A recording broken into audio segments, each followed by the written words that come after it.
Assalamu alaikum et bienvenue dans votre émission préférée, le HB3 Show, l'émission qui met en avant les musulmans et les musulmanes qui excellent dans leur domaine de prédilection. Nordil, mon frère, présente-toi. Yes, ça va comme ça va. Donc, moi, je m'appelle Nordine, j'ai 25 ans actuellement. Ça fait à peu près 8 ans que je suis dans l'entrepreneuriat. Et on va dire, j'ai deux sociétés et une société où je suis actionnaire. D'accord? Donc, la première société dont je vais vous parler, c'est la première je vais vous dire dans l'ordre chronologique. C'est ma société de grossiste alimentaire cosmétique. On fait de la conception de marque de A à Z. Donc, si une personne lance, par exemple, il a un projet de produits cosmétiques, de savon, peu importe. On lui fait tout de A à Z aux normes européennes avec toutes les analyses, tous les dossiers d'IP et tout ce qu'il faut. Ensuite, il y a mon centre de formation, donc dans laquelle j'ai créé l'académie, donc l'académie vendeur d'excellence, dans laquelle il y a formation création site, formation de vente, formation SEO, donc référencement Google. Donc c'est les trois qui sont compris, plus un maximum de motivation avec des appels téléphoniques mensuels, etc. Bref, c'est vraiment un cadre en fait qui a été mis en place pour donc donner des compétences, mais aussi un maximum de motivation sur le temps, raviver la flamme constamment, cette petite flamme là de l'entrepreneuriat qu'il faut garder, surtout qu'on n'a pas forcément la fréquentation d'entrepreneurs, c'est-à-dire on est souvent avec des salariés, on côtoie pas forcément des entrepreneurs. Bah, c'est bien d'avoir ce cadre, cet écosystème avec qui tu peux interagir tous les jours. Donc c'est ça que j'ai voulu mettre en place. Alhamdoulilah, ça fonctionne très bien. Et je suis actionnaire dans une agence digitale qui s'appelle Mi Agency, dans laquelle je m'occupe de toute la partie création de site, en fait, tout simplement. Ok. Et je suis aussi maintenant propriétaire du site Muslim Expat, qui est un site basé voilà, où il y a à peu près 9000 visiteurs mensuels, il y a un groupe Facebook de 6000 membres, et c'est basé sur l'expatriation tout simplement. Voilà, voilà. Mashallah. Oh, tu nous as dit, tu fais énormément de choses.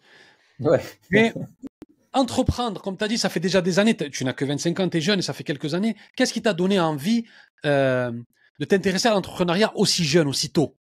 Ça, c'est une très bonne question. En fait, moi, de base, je suis quelqu'un qui n'a pas forcément de passion, qui n'aime rien. Et j'avais vraiment pratiquement pas de qualité. Tu vois, la seule qualité que j'avais, c'est que j'étais têtu, en fait. Je suis quelqu'un de têtu, je suis quelqu'un, quand j'ai un truc en tête, je le fais et je fonce, en fait. Je m'en fous de ce qui se passe, des conséquences, etc. Et donc, en fait, à un moment, c'était vers mes 17 ans, j'allais en cours, je rentrais, je jouais à la play, ou je sortais avec mes amis. Et au bout d'un moment, je me suis posé, je me suis dit, attends, donc ma vie là, ça sera le cumul des actions que je vais faire au jour le jour. Donc je me suis dit, attends, imagine, je continue comme ça pendant 5 ans. Et qu'est-ce que je vais faire au final? Donc, certes, je vais avoir mon diplôme. Donc, 1500 euros par mois, 1600 euros par mois, c'était voilà ce que je pouvais espérer avec mon diplôme. Et en fait, bah, quand je voyais les autres personnes qui avaient une vie bah, lambda, en fait, 1500 euros par mois, t'en as voilà, les galères, voilà, leur femme elle est obligée d'aller travailler, etc. Ça m'a frustré un peu. Je me suis dit, attends, moi, j'ai pas forcément envie d'avoir cette vie, tu vois, une vie lambda, on va dire. Et donc, je me suis dit quoi? Je me suis dit, attends, si je continue comme ça pendant 5 ans, bah, ma vie, ça sera ça. Elle est tracée, en fait. Et en plus, je me suis dit, là, je perds du temps. C'est-à-dire, quand je rentre le soir, au lieu de construire quelque chose, bah, je joue à la play. Ok, le lendemain, j'oublie tout le plaisir que j'ai eu pendant que je joue à la play et je recommence. Et le surlendemain, ainsi de suite, ainsi de suite, ainsi de suite, pendant 5-10 ans. Alors qu'en fait, à ce moment-là, je peux construire quelque chose.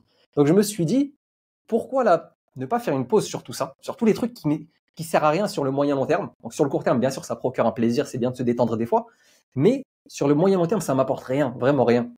Et je me suis dit, pourquoi pas essayer de lancer un projet, un business, peu importe quoi lancer. Et c'est là que je me suis dit, bah, vas-y, je vais essayer de commencer dans l'entrepreneuriat. J'ai commencé vers la fin de mes 17 ans. Et donc, c'est vraiment par rapport à ça que je me suis lancé dans l'entrepreneuriat. J'ai commencé en allant dans le 93 au grossiste chinois d'Aubervilliers, en achetant des camises, des gilbert, des batteries portables, vraiment n'importe quoi. Hein. Vraiment, je voulais juste me lancer dans l'entrepreneuriat, juste faire quelque chose que je vais construire sur le temps. Et à ce moment-là, mon objectif, c'était de gagner 700 euros par mois. Tu vois, c'était pas d'être indépendant financièrement, expatriation, tout ça. C'était vraiment juste de gagner 700 euros par mois et je me donnais 3 ans pour atteindre cet objectif. Pourquoi? Parce que je me disais, ah, de toute façon, je vais faire des études, je vais avoir mon BTS, je vais gagner 1500 euros par mois. Si je gagne 700 euros par mois, ça fait 2200, tu vois, par mois et c'est bon. Et surtout à l'époque, en vrai, 2200, c'était l'équivalent de 3000 euros par mois d'aujourd'hui avec l'inflation et tout. Donc voilà, bon, après, avec le temps, on voit que avec l'inflation, 2200, c'est plus forcément un très bon salaire. Bon voilà, le début il est venu d'ici. C'est-à-dire de base, je suis quelqu'un, j'ai pas forcément de qualité, je bégayais beaucoup, j'étais ultra timide. Vraiment là, comme vous voyez actuellement, j'étais tout le contraire vers mes 17-18 ans. Vraiment une catastrophe. Quand je levais la main en cours, enfin je levais même pas la main en cours. Quand je levais la main, je réfléchissais 30 000 fois à ce que je devais dire. J'essayais de pas bégayer, je parlais, je bégayais, tout le monde rigolait sur moi. C'était vraiment comme ça en fait, toutes mes études. Et ça veut dire que j'étais complexé par le fait de parler. C'est-à-dire que j'avais honte de parler en fait, tout simplement. Et donc j'étais très timide et voilà. Bon maintenant, alhamdoulilah, j'arrive à parler parce que avec les années Alhamdulillah. d'expérience, c'est une seconde nature que je me suis créée tout simplement. Alhamdoulilah. Voilà. T'as acheté quoi avec ta première paye? Quand t'as commencé à vendre des Ramis et tout, ta première paye, t'as acheté quoi? En fait, je te dis un truc, j'ai tout réinvesti. En fait, j'ai rien dépensé pendant 3 4 ans. J'étais toujours dans un délire où en fait, j'avais rien acheté, j'avais tout chez moi. Et moi, je me disais, bah, tant que j'ai à manger, tant que j'ai un toit, et je commençais, tu vois, j'étais un peu rentré dans la religion à ce moment-là. Donc j'étais un petit peu, vas-y, tranquille. Tu vois, j'ai pas besoin de m'acheter trop de matériel, de rentrer trop dans les trucs comme ça. Déjà, je vais me construire un avenir. Moi, c'était vraiment ça que je voulais. Me construire un avenir, et ensuite, je me ferai plaisir, tu vois. Et ça fait que, bah, j'ai gardé cette habitude où tellement je réinvestissais à chaque fois, bah, en fait, ça m'a éduqué sur le fait de ne pas être matérialiste, tu vois. C'est-à-dire que là, actuellement, bah, au moins, hein, je te parle pour mes dépenses perso, pas pour mes business. Mes business, c'est différent. Il y a plusieurs milliers d'euros qui sont investis chaque mois. Mais bah, tu vois, c'est toujours dans l'investissement, en fait. Mais pour mes dépenses perso, et moi, ma femme et mon fils, c'est 1300, 1400 euros par mois, tu vois. Et je dépense pas plus. Tu vois, et c'est fou parce que je gagne beaucoup, beaucoup plus, tu vois, alhamdoulilah. Mais le gros, ça part dans l'investissement, dans lancer des nouveaux projets. Là, tu vois, récemment, j'ai racheté le site Muslim Expat à 17 000 euros. Bah, tout ça, ça part, moi, dans mes projets. J'ai pas ce truc-là où je me dis, je vais me faire kiffer, tu vois. J'ai pas trop ce truc-là. D'accord. Donc, en vrai, j'ai pas forcément dépensé dans un truc personnel, tu vois. D'accord. Est-ce que tu as eu des mentors? Parce qu'un jeune de 17 ans qui se lance comme ça, est-ce que tu as regardé des vidéos sur Internet? Est-ce que tu as un grand frère, quelqu'un? Est-ce que tu as un mentor vraiment qui t'a soutenu et qui t'a donné des clés, un petit peu des pépites pour réussir? Non. Franchement, j'ai pas eu de mentor. En fait, j'ai commencé 2 ans. Les 2 premières années, c'était que des vidéos YouTube. Et en fait, à l'époque, j'étais très orgueilleux. Pour te dire, j'étais vraiment nul à cette époque. Je disais que toutes les personnes qui se formaient ou qui avaient des mentors et tout, ils sont bêtes parce qu'il y a tout sur YouTube. Tu vois, je disais, il y Ah, a tout mais sur tu YouTube. suivais qui Et ça sur sert à rien YouTube, de se former. justement? C'est une forme de Ah, mentorat. C'est une forme de mentorat, YouTube. Tu suivais ok, qui? ok. Tu regardais qui? Ok. Au début, tu sais, le premier truc que j'ai écrit, je me rappelle, c'est quoi? C'est comment être riche. J'ai tapé ça sur YouTube. Comment être riche. Je regardais, bon, ça disait n'importe quoi, tu vois. En gros, ça te parlait d'investisseurs comme Warren Buffett. Ça allait dans tous les sens. Mais moi, je me suis dit, moi, je chemine vers ce truc-là. Parce qu'à l'époque, j'avais pas ce truc-là où je me disais, il faut que je lance un business halal et taïb. On en parlera après si tu veux. Éthique. Tu vois, un business réellement éthique où tu vas servir à quelque chose. J'étais dans le délire, bah, faut que je lance un business dans le halal. C'est tout. Tu vois, j'ai juste lancé un business. Ouais, c'est halal, c'est bon, je prends. Donc, en fait, je prenais la science de tout le monde en réalité. Et au début, bah, je tombe sur, et au début, voilà, j'avais pas forcément de connaissances religieuses sur le commerce et tout. Donc, c'était au feeling. Je tombais sur du dropshipping. Donc, Yomi au début. Yomi Denzel, là. Je regardais ses vidéos de dropshipping. Après, j'ai commencé à me lancer dans le dropshipping. Après, dropshipping lié au SEO avec Dropshipping Reborn. Après, je regardais vraiment de tout. Et moi, je suis quelqu'un, en fait, j'essaie de prendre le bon là où je le trouve. C'est comme une parole de l'imam Malik qui dit, en gros, prenez de moi le bon et rejetez le mauvais. Et moi, j'essaie d'appliquer ça avec tout. Mais le problème, c'est quand tu es débutant, tu peux pas savoir ce qui est bon et ce qui est mauvais tant que tu l'as pas testé. Et donc, moi, en fait, je me suis mis dans une situation où, pour savoir si une chose est bonne ou pas, il faut que je la teste. Donc, tel influenceur sur YouTube, il dit un truc, bah, je vais faire. Et donc, je perdais plein d'argent. Au début, j'ai perdu plein d'argent et à partir de la deuxième année, c'est là que j'ai commencé à me former parce que je me suis rendu compte que je perdais tellement d'argent qu'au final, c'était mieux de se former et d'éviter ces erreurs-là. Donc, voilà. Exactement. Est-ce que tu fais partie de l'école des entrepreneurs qui disent qu'il faut aimer quelque chose, vraiment d'un amour incroyable pour pouvoir se mettre à fond dedans, ou est-ce que tu peux investir sur des choses que forcément tu n'aimes pas? Alors, en fait, sur le côté purement entrepreneurial, je vais te dire que ouais, moi, je suis pas dans le délire de aimer une chose pour le faire. D'accord? Maintenant, si on parle du côté éthique, religieux, euh, pour moi, en fait, c'est pas forcément aimer quelque chose, mais avoir des convictions. C'est pas lances un truc pour faire de l'argent, tu vois ce que je veux dire? Ça jamais de la vie. Et ça marche pas. La personne qui va te dire ouais, moi je veux juste faire de l'argent, donne-moi une idée de business, c'est des gens qui ne font pas d'argent parce que c'est pas des gens qui vont patienter. Tu vois, un business il faut patienter. C'est-à-dire pendant 1 mois, 2 mois, 3 mois, ils vont pas faire d'argent, ben, ils vont abandonner. Ils vont lancer un autre business et un autre et un autre. Et c'est comme s'ils construisent un pilier, tu vois, des piliers pour bâtir une maison ou un immeuble ou ce que tu veux. Et à chaque fois ils les détruisent, ils passent au suivant. Ils commencent à construire, ils détruisent, ils passent au suivant. Et c'est des gens au final qui ne font rien. Donc en fait, vouloir que l'argent, c'est pas bon. Tu vois, c'est contre-productif. Maintenant, se sentir utile, moi, c'est plus ça que je vais dire, que je vais mettre en avant. Le fait de se sentir utile quand tu lances un business. Est-ce que je suis réellement utile? Est-ce que je réponds à une problématique? Est-ce que je réponds à un besoin? Et quand tu fais ça, que tu vas voir financièrement, t'es bien. Et même dans l'aspect psychologique, tu te sens bien dans ce que tu fais. Donc, pas forcément aimer la chose, mais aimer être utile plutôt. Moi, c'est plus dans ce délire-là. Et c'est plus ça que j'aime en réalité. Donc, aimer être utile. Donc, je vais aimer tous les business où je vais me sentir utile. Après, peu importe que ce soit de la cosmétique, de l'alimentaire, de la formation. Tu vois, moi, je suis un peu partout. Mais tant que je me sens utile et que j'ai une plus-value à apporter à la communauté ou à l'humanité, pour moi, c'est un beau business. Tu vois, c'est bon. Ça me Donc, va. donc, dans tous les business que tu as là, que tu nous as cités dans l'introduction, c'est dans quel business que tu te sens le plus utile? La formation actuellement. La La formation. formation. Avant, j'étais beaucoup sur le côté grossiste et tout. Enfin, En fait, dans tous mes business, pour moi, je me sens utile.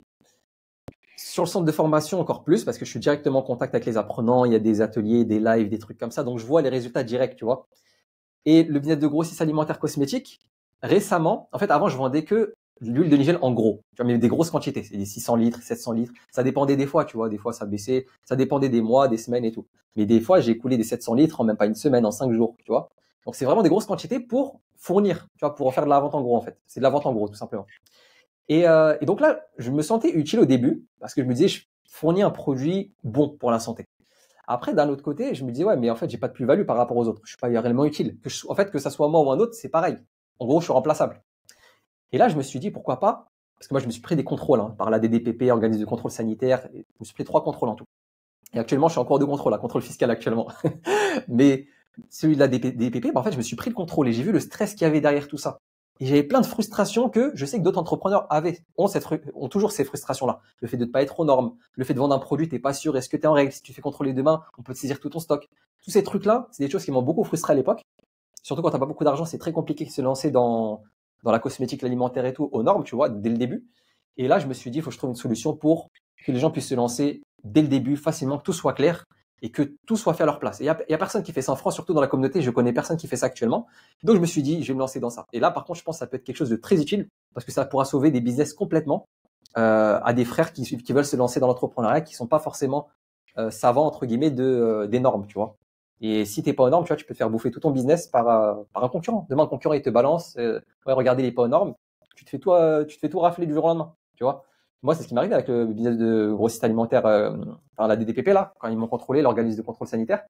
C'est quelqu'un qui les a envoyés chez moi. Ils sont pas venus comme ça, ils sont pas venus au hasard. Et, euh, et donc en fait, au final, le contrôle il s'est bien passé. Je me suis pris aucune amende, rien du tout. Ils m'ont juste dit certaines choses à mettre aux normes et j'avais 5 mois pour le faire parce que c'est pas des choses graves. Donc alhamdoulilah, j'ai pu me mettre aux normes. Et moi, mon but maintenant, ça va être d'accompagner des personnes dans ce domaine parce que c'est un domaine très technique où il y a beaucoup de responsabilités. Où en fait, quand tu as ton nom sur l'étiquette, tu es responsable. Tu vois, c'est pas le conditionneur, celui qui a fait le conditionnement qui est responsable. C'est s'il y a ton nom sur l'étiquette, c'est toi le responsable. Et c'est toi, tu dois voir le centre de conditionnement s'ils font bien leur travail. C'est toi, tu dois voir l'importation. Est-ce que ton fournisseur à l'étranger est aux normes, etc. Et c'est toi le responsable principal, tu vois. Après, bien sûr, s'il y a un problème au niveau du conditionnement, voilà, au début, ils vont aller vers toi et après, ils vont remonter vers la partie conditionnement pour voir s'il n'y a pas eu un problème. Donc, voilà. Alors, voilà. Mais ouais, dans le centre de formation, actuellement, je me sens le plus utile. Mais je pense à l'avenir, ça sera plus le côté grossiste, tu vois. Parce que là, c'est vraiment un truc qui peut sauver des business, tu vois. C'est autre chose. C'est un autre niveau, je pense. D'accord. Alors, avec toutes ces activités qui sont vraiment différentes, est-ce que tu n'as pas peur parfois, avec ton jeune âge, etc., et de te perdre en faisant beaucoup de choses en même temps? Est-ce que tu as ce sentiment-là un petit peu? Il y en a, ils se ciblent sur une seule chose et ils foncent. Toi, j'ai l'impression que tu fonces, mais dans 5 choses en même temps. C'est pas beaucoup pour une seule personne? En fait, moi, c'est ce que je recommande à mes apprenants et à tout le monde de faire une seule chose, surtout quand tu débutes, tu vois. Et à l'époque, pour te dire que c'était pire que là. Dis-toi, là, c'est cadré, là, actuellement. Parce que mes différents business, ils sont cadrés. Ça veut dire qu'il y a le temps pour chaque chose, tu vois. Mais au tout début, quand tu débutes dans l'entrepreneuriat, il faut faire qu'un seul business. Et ensuite, l'erreur, moi, que j'ai fait à l'époque, en fait, c'est des fausses bonnes idées qu'on trouve un peu partout sur YouTube. En gros, je te donne un truc. Dans une vidéo YouTube, dans des vidéos, ça disait que Warren Buffett, donc c'est un gros investisseur, il mettait pas tous ses œufs dans le même panier. Et moi, j'ai interprété comment? Pour l'entrepreneuriat. Je me suis dit, dans l'entrepreneuriat, c'est pareil. C'est-à-dire qu'il faut lancer plein de business différents. En fait, c'est la pire chose que tu peux faire. Parce que tu vas être partout. Et à l'époque, j'ai fait quoi? Donc, je faisais de la création de site. Je faisais de la conception 3D, de l'impression 3D. J'avais un business comme ça où j'avais des imprimantes 3D chez moi. Je faisais de la conception 3D de présentoirs de parfums. D'accord? C'est-à-dire, imagine, il y a quelqu'un qui a un business de parfum. Il veut prendre les parfums. Enfin, il veut un présentoir pour présenter ses parfums dans des boutiques. Et ben moi, je le fais les présentoirs en impression 3D avec le logo qui sort et tout. Ça, c'est aussi un des domaines de compétences que j'ai. Parce que je l'ai appris en cours, ça. J'ai appris en cours et après, je l'ai appliqué chez moi. Et je m'exerçais énormément sur ça. Je faisais de la vente alimentaire, cosmétique, de la vente en gros. Je commençais à faire de la formation aussi à ce moment-là. C'était n'importe quoi, tu vois. J'avais une marque de parfum. C'était mon business qui marchait le mieux à l'époque. C'est mon business de parfum, moi, qui m'a lancé au début. Qui a fait que ça a fonctionné, que ça m'a permis d'investir et ça a fait effet boule de neige. Et en fait, je me suis rendu compte que je m'éparpillais trop et qu'au bout d'un an, je me disais, mais en fait, j'ai avancé dans rien. J'ai énormément travaillé toute l'année, mais j'ai avancé dans rien. Je gagne 100 euros là, 200 euros là, 50 euros là. Et quand je me concentre sur un domaine, bah, tout le reste tombe. Je me suis dit, c'est pas bon de faire comme ça. Et avec le temps, en fait, bah, j'ai construit mon business de grossiste alimentaire cosmétique et mon centre de formation. J'ai avancé comme ça. j'ai mis des process en place. C'est-à-dire que là, actuellement, sur mon business de grossiste alimentaire cosmétique, il y a 2 personnes qui travaillent avec moi. T'en as un qui gère les envois à ma place. Donc, ce qui est chronophage, c'est un frère qui s'en occupe. D'accord? Il s'appelle Hachim. C'est lui qui s'occupe des envois. Il s'occupe des clients. Il s'occupe, bref, de tous les petits problèmes qu'il peut y avoir. Moi, je suis là pour les gros problèmes. Il y a un autre frère qui s'appelle Walid qui gère les appels téléphoniques, le démarchage. On appelle des maktaba, des boucheries, des pharmacies, des trucs comme ça. C'est lui qui s'occupe de ça et qui les prend au téléphone pour les démarcher. Et moi, je m'occupe du marketing. C'est-à-dire, je fais en sorte que tout roule, tu vois. C'est-à-dire, c'est pas un truc où je dois passer de 8h du matin jusqu'à 17h. Je pourrais en réalité. Et je gagnerais plus sur ce business. Mais moi, j'aime bien être stimulé sur différents business. Sur différents domaines, sur plusieurs domaines différents, c'est ça qui me tient, tu vois, qui me fait tenir tous les jours parce que je me dis, à chaque fois, il y a des choses différentes à faire. Faire tous les jours la même chose pour de l'argent, moi, c'est pas mon délire, tu vois. Moi, j'aime bien. Je vois, ouais. Ouais. Et en fait, donc ça, c'est pour mon business de grossiste et mon business de formation. Il y a aussi 2 personnes. Il y a Walid aussi qui gère les appels téléphoniques. Tu as un frère qui s'appelle Kamel qui gère les messages sur Snap. Et donc, moi, je me concentre sur la création de contenu, sur la mise en avant de la formation. Et ça veut dire, comme j'ai délégué une partie, et ben, en fait, je suis efficace même en étant un peu partout, tu vois. Et c'est ça le truc. Le business de l'agence digitale sur laquelle je suis actionnaire. Là, il y a d'autres personnes qui travaillent avec moi dans cette agence digitale. Mais mon pôle création de site, il est en partie sous-traité aussi, tu vois, si j'ai pas le temps. J'ai une équipe qui est déjà prête pour faire de la création de site, mes apprenants et tout ça. Donc, tu vois, en fait, j'ai la main sur tout actuellement. Et comme j'ai délégué une partie, voilà. Par contre, si je devais tout gérer tout seul, là, ouais, impossible. Impossible. Voilà, donc tu délègues pour justement, comment dire, travailler en équipe, c'est toujours mieux. On est à la moitié de l'émission, donc je vais parler du sponsor. Touba Clothing, c'est une marque de vêtements qui respecte la sunna selon 3 points. Numéro 1, Touba Clothing a fait en sorte qu'aucun enfant ne travaille pour fabriquer des vêtements, donc on ne culpabilise pas quand on porte le vêtement. Numéro 2, l'industrie qui gaspille le plus d'eau, c'est l'industrie du textile. Et Touba Clothing travaille avec une usine qui en gaspille le moins possible. Numéro 3, vous recevez votre vêtement dans un colis avec une genre de fermeture éclair, donc vous pouvez réutiliser, donc on pollue moins. Le code promo, c'est HB3SHOW, HB3SHOW attaché. Et vous aurez moins 15% sur tous les produits de la marque Touba Clothing. C'est un frère. Il faut aider la communauté, Inch'Allah. Nordine, j'ai une question. Yes. Si tu étais un animal, tu serais quel animal? Un lion. Avant, je disais un singe.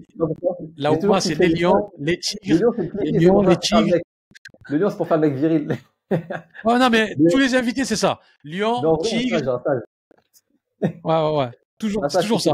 Qui va partout. Un singe. Un singe malin, futé, rusé. C'est ça.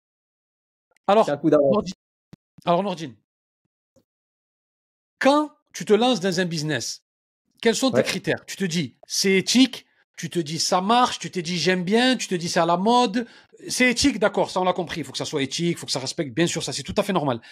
Mais comment tu as le flair du businessman pour te dire, ça peut marcher?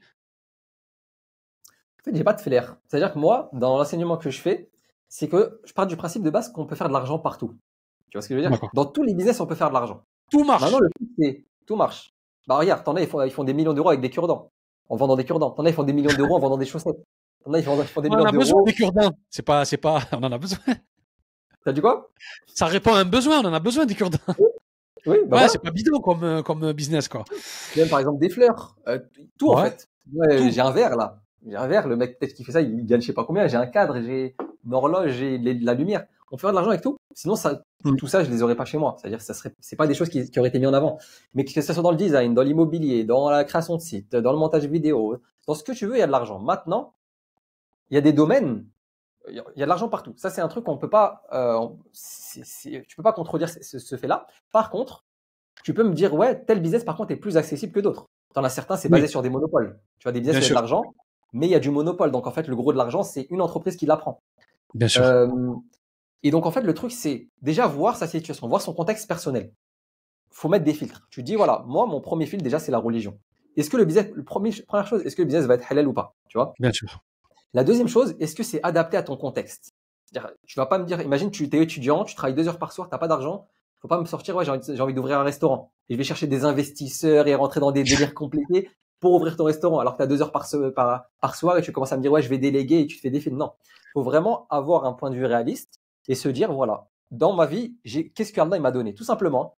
Allah m'a donné quoi? Parce que souvent les gens ils sont pas reconnaissants. Ouais, mais j'ai que 2 heures par soir. Ouais, mais j'ai que 1 heure par soir pour lancer mes business. Qu'est-ce que tu veux que je lance? J'ai qu'1 heure. À ces personnes-là, je leur réponds, regardez ce que Allah il vous a donné plutôt. Allah il t'a donné 1 heure, 2 heures, exploite-les. Si tu as 1 heure, 2 heures et que tu as cette intention de te lancer dans l'entrepreneuriat, etc., c'est pas pour rien. Peut-être Allah il t'a facilité justement l'accès à ce temps pour lancer quelque chose. Il faut juste lancer quelque chose qui est adapté à toi. C'est normal que Bien quand tu sûr. regardes tes amis qui lancent des sociétés de transport, etc., tu dis, oh, bah, j'ai que 2 heures par soir, c'est pas possible. Et en fait, pour moi, ça, c'est un manque de connaissance. Alors qu'en fait, si tu as 2 heures par soir, tu dis, alhamdoulilah, j'ai 2 heures par soir. Et qu'est-ce que je peux faire dans ces 2 heures-là? D'accord? J'ai des qualités. C'est quoi mes qualités? Par exemple, je suis bon à l'oral ou je suis timide. Voilà, moi, je suis plutôt à l'écrit. Comment je peux mettre ça en place? Si je suis plutôt bon à l'écrit et que je suis nul à l'oral, que je bégaye, que je suis timide, que j'ai pas envie de m'exposer, tu vas te tourner dans la création de site SEO, par exemple, tu vois, référencement Google. Tu vas t'associer à un mec qui est bon en vente et toi, tu vas t'occuper de la création de site, du design et de toute la prestation de service en fond, tu vois ce que je veux dire, entre guillemets, en sous-traitance. Il Oui, y a oui, tellement oui. de choses à faire qu'il faut juste regarder déjà son contexte. Moi, par exemple, si Donc, demain je attends, lance un business, excuse-moi je de me te dis, couper. Excuse-moi de te couper. oui, Donc, ce que tu es en train de te dire, c'est qu'il faut bien, bien, bien se connaître. Faut pas se mentir à soi-même, quoi. c'est ça, c'est ça. Ouais, faut pas se voiler la face. C'est pas, oui, j'ai un rêve, je veux lancer ça. Faut pas, enfin, oui, tu peux avoir un rêve et lancer telle chose, mais si c'est ambitieux, tu vas déjà patienter. Moi, à l'époque, entre guillemets, mon rêve, ce que je voulais faire à ce moment-là, c'était créer une marque de parfum. Tu vois? Et pour créer une marque de parfum aux normes, il fallait que je sorte minimum 12 000 euros par odeur. Tu vois, 12 000 euros par odeur. Pour moi, Wow. c'était trop. Je me suis dit, comment je vais récupérer cet argent? Et ben, je faisais la création de site. Je faisais de la formation. Je faisais ci. Tu vois, au début, la formation, c'était pas un truc que je kiffais. Tu vois, c'était un truc, je me disais, ouais, je vais faire ça pendant une période et après, tu vois, après, je ferai que ma marque de parfum une fois que j'ai l'argent. Mais je récupérais l'argent là où il y avait, tu vois, là où il y en avait. Et après, comme ça, j'investissais tout sur ma marque de parfum. Et mon truc, c'était ça de base. Et comment dire? Et donc voilà. Donc en fait, je cherchais réellement à faire une chose que j'aimais. Et en fait, tout ce qu'il y avait autour, c'était juste dans l'objectif d'atteindre ce truc-là. Donc, si tu as un rêve, tu peux l'atteindre plus tard, ça, c'est pas un souci. Maintenant, toi, là, avec tes compétences, avec tes qualités, comme tu as dit, il faut se connaître soi-même. Qu'est-ce que tu peux faire tout de suite, là, avec tes capacités? Tu as 1 heure, 2 heures. Ton objectif sur 5 ans, par exemple, c'est quoi? C'est t'expatrier. Imagine, c'est t'expatrier. Bah, je vais pas dire d'ouvrir un restaurant en France ou une chaîne de restaurants en France parce que ça va te bloquer indirectement. Bah, je vais plus te diriger vers du digital. Ah, tu veux faire du business en ligne. Tu veux ne pas payer d'impôts dans tel pays, parce que si tu as un business en France physique, tu payes des impôts en France. Si par exemple tu t'expatries au Maroc, il te faut une société d'externalisation pour payer que 12,5% d'impôts, tu vois. Ou même si tu ouvres une boutique, je sais pas, un restaurant au Maroc, bah tu vas payer les impôts comme tout le monde au Maroc, tu vois, plein tarif. Bien Alors que bien si tu sûr. as une société d'externalisation, tu fais du digital et tout, tu vas payer que 12% et quelques. En plus, tu peux gagner des euros, tu vois ce que je veux dire, t'es beaucoup plus flexible. Et donc, en fait, ça dépend de chacun. Toi, tu te dis, en fait, la question, c'est où je me vois dans 5 ans. Et selon là où tu te vois dans 5 ans, avec ta famille, etc., et bah, tu regardes ce que tu as. Donc, mon objectif, c'est ça, et j'ai ça pour l'atteindre. Comment je fais? Est-ce que je vais passer par des business intermédiaires afin d'atteindre mon objectif, ou est-ce que je peux l'atteindre directement? Ou travailler pour l'atteindre directement? Et c'est ça les questions qu'il faut se poser. Et une fois que tu as trouvé, parce qu'en général, tu vas trouver plusieurs types de business qui vont te correspondre, tu vois, qui correspondent à ta situation. Pas forcément que tu vas aimer, mais qui vont correspondre à ta situation. Et là, tu regardes où je peux être le plus utile. Qu'est-ce qui manque dans la communauté? Et là, tu te poses ces questions-là. Et après, tu filtres encore. Et là, tu vas sortir 2, 3 business sur le tout. Et là, tu choisis celui qui te plaît le plus et tu fonces dessus, tu vois. Moi, c'est plus tu vois, je mets des filtres en fait à chaque fois. Le Machallah. filtre de la religion, halal ou pas. Le filtre de tes capacités, ton contexte et ton objectif sur 5 ans. Et ensuite, le filtre, est-ce que tu es utile ou pas? Est-ce que tu vas être utile réellement ou pas? Parce qu'en fait, les gens négligent beaucoup ça. Hein. Les gens, ils te disent, non, mais moi, je m'en fous d'être utile, je veux de l'argent. Je veux gagner de l'argent. Mais si t'es pas utile, tu gagneras pas d'argent. Parce que les gens vont acheter des choses chez toi parce que tu es utile, parce que tu réponds à un besoin. Il y a personne qui, Exact. même si tu regardes les Jeff Bezos, les Elon Musk, les trucs, ils répondent à une problématique, hein, dans les business qu'ils font. Bien L'argent, il sûr. tombe pas du ciel. Bien sûr. Et en fait, tous les business, c'est ça. Là où il y a de l'argent, c'est quand tu réponds à une problématique ou un besoin. Une Exactement. Alors, nécessité, encore mieux. alors, les musulmans, on est peut-être 20% de la population. Et quand on regarde la liste des personnes les plus fortunées, on voit pas de musulmans. Est-ce que tu peux nous dire pourquoi, toi qui es dans le business, qui a fait un petit peu le tour, comment ça se fait qu'on n'a pas du branding, des grandes marques, des trucs qui nous appartiennent, comme font par exemple les Afro-Américains aux États-Unis? On est où les musulmans? Pourquoi on n'a pas ces grosses fortunes? C'est quoi nos lacunes vraiment? C'est quoi? Moi, j'ai 2 théories différentes. La première théorie, c'est soit que les musulmans en général ne sont pas assez ambitieux. C'est-à-dire, en fait, on fait de l'argent pour nous, ce qui suffit pour notre famille et tout. On dit, alhamdoulilah, c'est bon, allez, je me barre au bled, tu vois. On est dans ce délire-là un Exactement. peu. Donc, ça, pour moi, ça, c'est la première théorie. C'est-à-dire qu'en fait, on est ambitieux, mais pour nous, d'accord, pour nos propres projets, pour voilà, avoir de l'argent, pour mettre bien nos familles. Mais on cherche pas à voilà, aller encore plus loin. On va se dire, pourquoi on se casse la tête? Alors que frère, cette vie, vas-y, elle va finir. J'ai suffisamment d'argent, alhamdoulilah. En plus, les gens, ils te font culpabiliser quand tu gagnes de l'argent. Ouais, mais l'argent, c'est pas bien. Ouais, mais l'argent. Ouais, là, t'as déjà suffisamment. Pourquoi tu cherches plus? Tu vois? T'as même des fois des imams, des prédicateurs, ils vont te tuer cette ambition-là, en fait. Cette ambition, alors que cette ambition peut permettre à plein de personnes de travailler, à recruter des gens de la communauté, etc. Bah, c'est une des solutions. Mais le problème, c'est qu'on n'est pas poussé. Il n'y a personne, aucun imam demain va te dire, en France, hein, va te dire, ouais, essaie de lancer une multinationale. Tu vois ce que je veux dire? Si tu peux, vas-y, continue. Ou avoir un entrepreneur, il va dire, vas-y, essaie de tout exploser. Il va dire, non, fais attention, l'argent, ça peut rentrer dans ton cœur, ça peut tac, tac. Et là, tu t'écartes. Mais ils ont raison. Ils ont raison parce que si l'argent il rentre dans ton cœur, même si tu fais une multinationale, ça sert à rien. Tu vois? Donc en fait, il faut réussir à concilier ce truc-là de comment je fais pour ne pas faire entrer l'argent dans mon cœur, continuellement renouveler ses intentions, et ça, c'est très, très dur.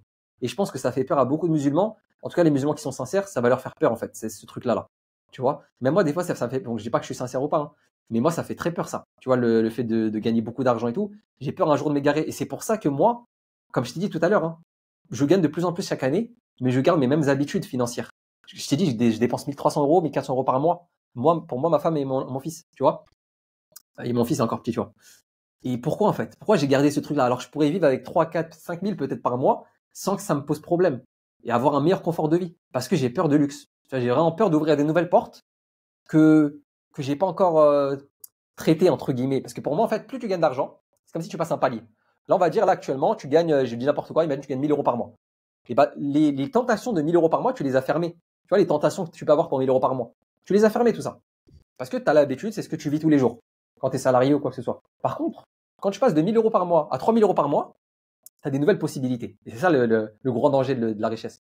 C'est que ça donne des possibilités. Et ça t'ouvre des nouvelles portes que tu dois fermer. Avec le filtre de la religion, tu dois te questionner, ok, ah mais ça, si je fais ça, peut-être c'est pas bien, peut-être. Tu vois ce que je veux dire? Et tu dois te poser plein de questions. À chaque fois que tu gagnes plus, tu dois te reposer les mêmes questions. Et moi, ce que j'ai fait, c'est que j'essaie de m'éloigner du luxe, tu vois. De rester dans un cadre où je travaille, je gagne de l'argent, je mets bien ma famille, mais moi, pour moi, je veux pas de luxe, personnellement. Tu vois ce que je veux dire? Ça veut dire, j'ai n'importe quoi. Demain, je pars dans tel pays. Je suis avec ma femme, mon fils. Je vais prendre un hôtel de fou. Tu vois? Je vais leur faire plaisir. Mais si je suis tout seul, je prends un truc normal, comme tout le monde. Tu vois? Parce que j'ai peur de moi que le luxe rentre dans mon cœur. Par contre, faire plaisir aux gens, dépenser mon argent pour faire plaisir aux gens, ça y a pas de problème. Tu vois? Surtout ma famille et tout, ça c'est pas un D'accord. problème. J'ai pas cet D'accord. attachement à l'argent. Tu vois? Je veux vraiment l'argent, je m'en fous.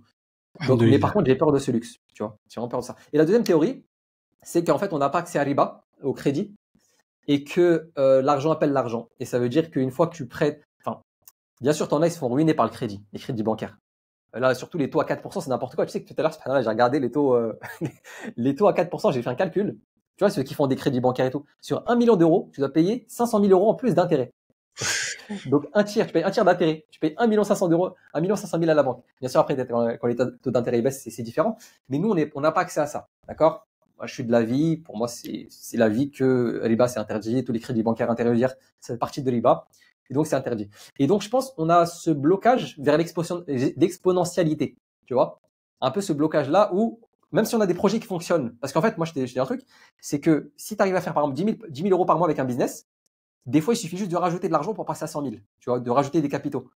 Et prendre, voilà, de rajouter des capitaux supplémentaires, de se faire prêter de l'argent, quoi que ce soit, pour passer à 100 000, tu vois. Ça, c'est possible. Mais le problème, c'est que nous, les possibilités qu'on a, c'est de se faire prêter de l'argent par les gens de la communauté. Donc, faut se faire confiance et tout. Moi, ça m'est déjà arrivé. Moi, j'ai déjà prêté 12 000 euros. Je me suis fait prêter 12 000 euros par des frères de la communauté, de mon staff, tu vois. Ils m'ont prêté 12 000 euros en tout. Et après, il m'a passé 4 000, un autre 2 000, un autre 1 000, tu vois. Et après, je les ai remboursés. Et parce que c'était à l'époque où je voulais lancer ma marque de parfum. Et c'est ça qui m'a permis aussi de lancer mon business de grossiste au passage, hein. Enfin, qui l'a fait bien fonctionner. Parce que c'est là j'ai pu récupérer des grosses quantités de stock. Et là, j'ai pu les vendre en quantité et ça m'a fait rapporter beaucoup plus d'argent. J'ai remboursé. Et là, le truc continue, tu vois. Ce business continue. Mashallah. Donc je pense, ouais, en fait, le gros blocage, c'est ça. C'est on sait démarrer. Parce que pour moi, les entrepreneurs musulmans, pour moi, c'est parmi les meilleurs.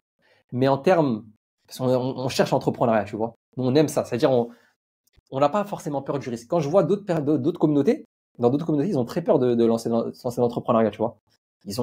Pour eux, le salariat, c'est comme ça, ils réfléchissent pas, ils se disent pas expatriation, ils n'ont pas les contraintes que nous, on a. Et en fait, c'est dans la diversité que tu crées des bons entrepreneurs, tu vois. Et je pense que les musulmans actuellement, là, surtout à notre époque, ma génération et la génération qui vont venir, ils voudront tous se lancer dans l'entrepreneuriat. Parmi eux, tu auras des très bons entrepreneurs, mais pour lesquels ils vont manquer de capitaux.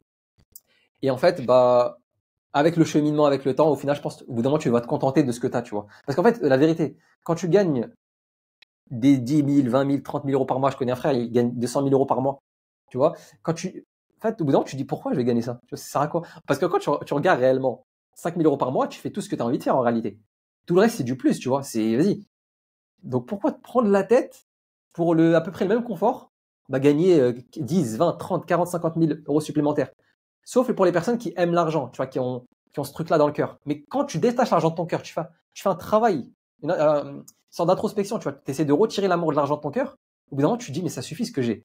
Et là, ça te casse un peu ton ambition, tu vois. Donc, je ne sais pas comment concilier. Actuellement, je ne sais toujours pas comment concilier entre tout ça. Entre le fait de vouloir gagner beaucoup, être ambitieux, mais de l'autre côté, préserver l'argent de son cœur. Parce qu'on n'est pas là pour ça de base. Tu vois, les musulmans, on est là pour l'au-delà.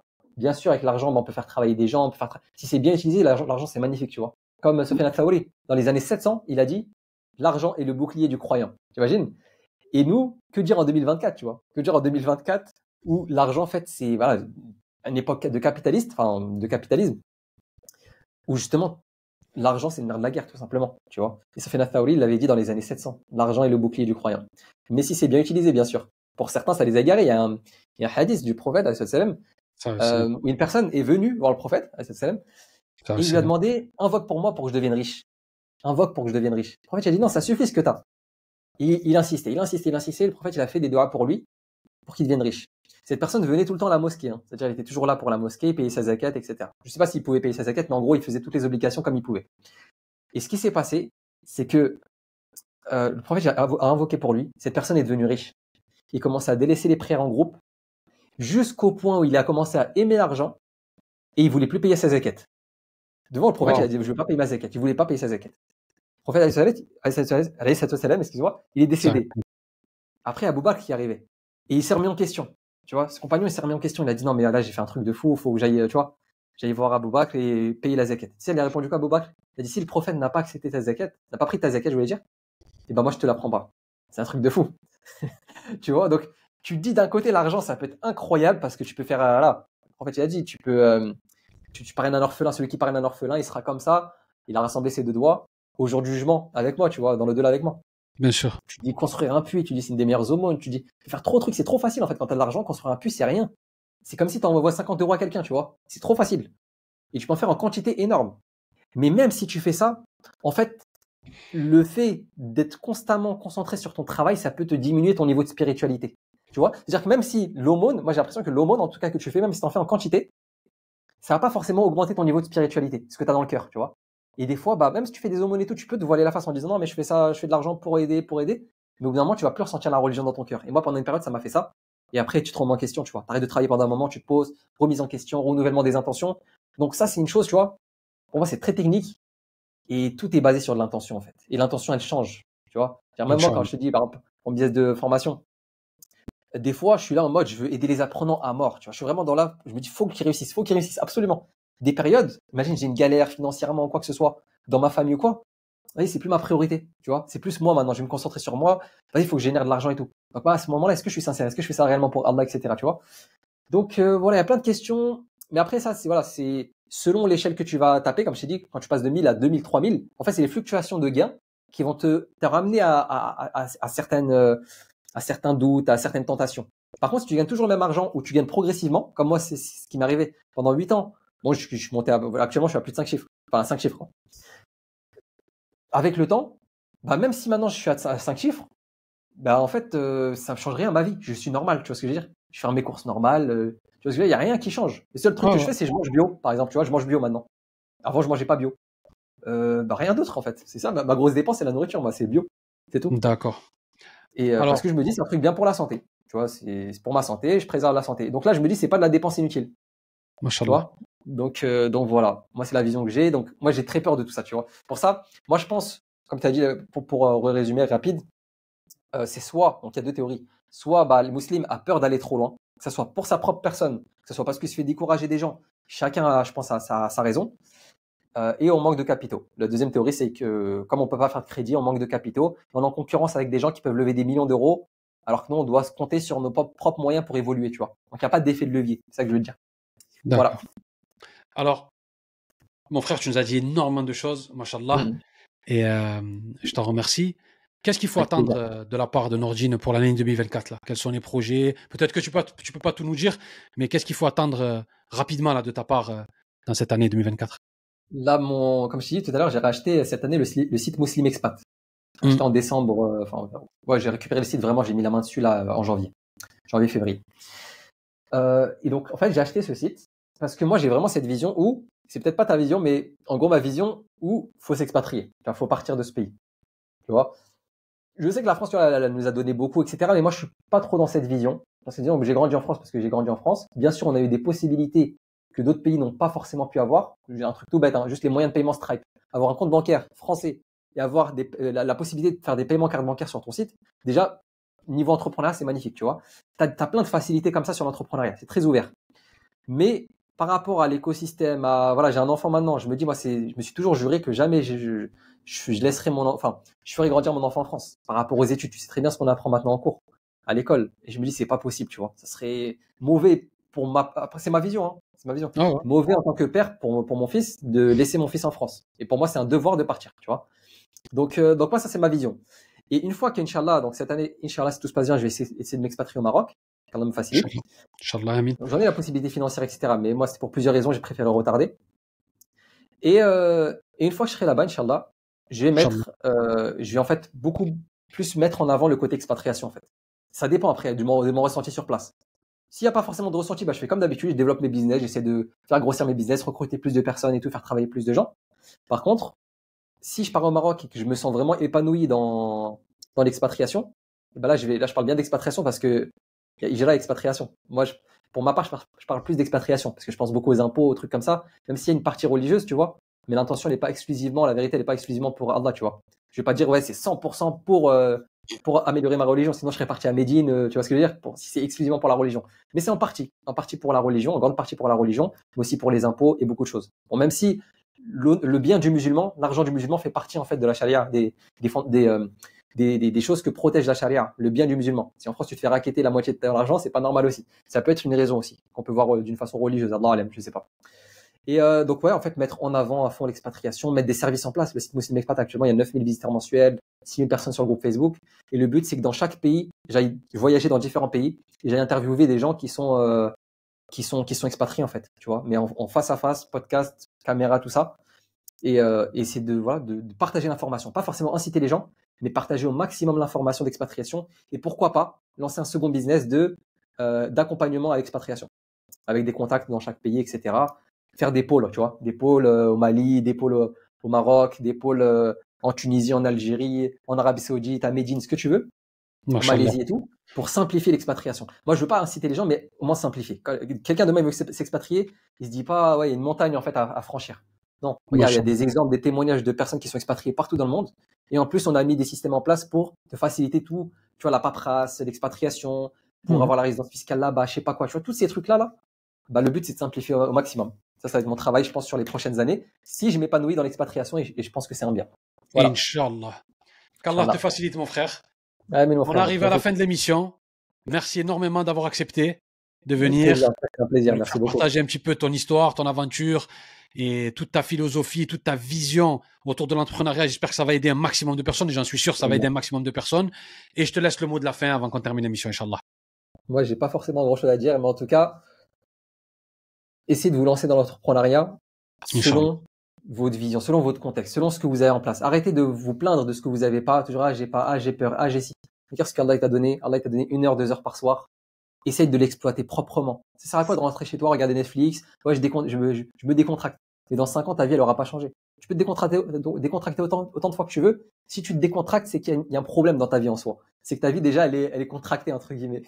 C'est que déjà, t'as une frustration dans ta vie. Et le but, c'est de changer ça. C'est de sortir de ce système. Et pour sortir de ce système, il faut sacrifier une partie de sa vie, que ce soit une année, que ce soit plusieurs mois, ça dépend de chacun.